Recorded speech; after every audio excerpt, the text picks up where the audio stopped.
Today we're making a Necromancer Rogue Gish. Hey everybody, it's Mitch, and like I said, today we're going to be making a Necromancer Rogue Gish. Here's what we got for you. First off, you're going to want to start with 2 levels of Spell Thief, which really, if you're going to do a Rogue Gish, Spell Thief's probably your best bet. It gets you the sneak attack that's required for the Gish, and also it just works really well with it. There's so many things that work extremely well. Now for race, there's a few things I want to mention on that real quick. So there's a racial template called the Unseelie Fae, and this Unseelie Fae gets some really good stuff. It's a good option for jumping into this. Now another way that you might want to jump in is Whisper Gnome. Kind of cancels out the bad things of the Whisper Gnome the Unseelie Fae does, so that kind of works. You end up with some nice bonuses to Dex and penalties to Strength. So not the worst thing in the world, and Whisper Gnome gives you some really good things that help out a lot with this. But it's not a requirement, but it's a good way to do it. Next up, after those 2 levels of Unseen Seer, you go 3 levels of Dread Necromancer. Because, I mean, of course you go Dread Necromancer. Probably the best way to do a Necromancer Gish build for Rogue. Like, it's really the best way to pull that off. Both Spell Thief and Dread Necromancer have Charisma as their primary casting stat, so very nice. There's some nice synergy going on there. Next up, after those 5 levels, then you want to go into Unseen Seer. Unseen Seer is a great prestige class, gives you tons of great benefits, but I'd only take 3 levels of it, at least for now, because then we're going to take Arcane Trickster, which gives you a lot more in a lot of ways. It gives you more sneak attack and it gives you more casting. Of course, somewhere along the way, you're going to want to take the Master Spell Thief feat,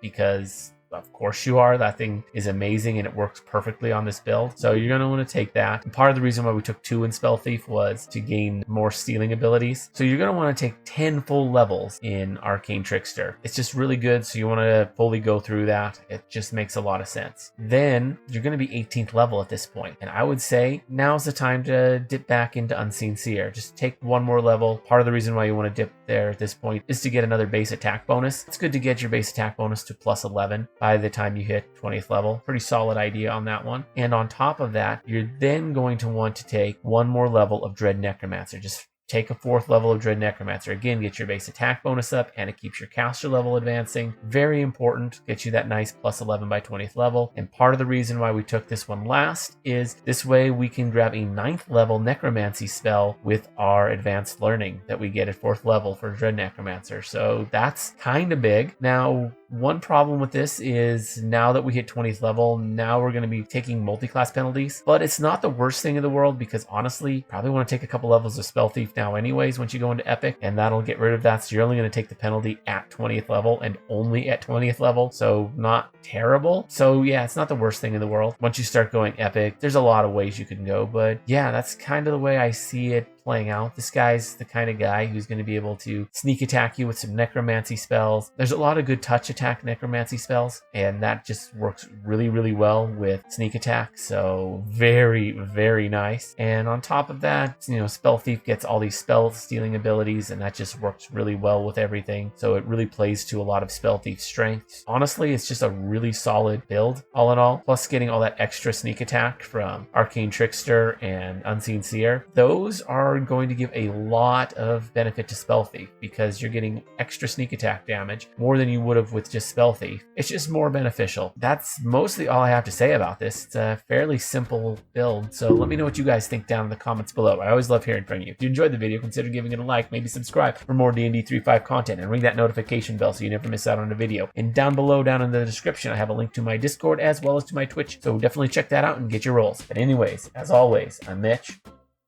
I'll be seeing you.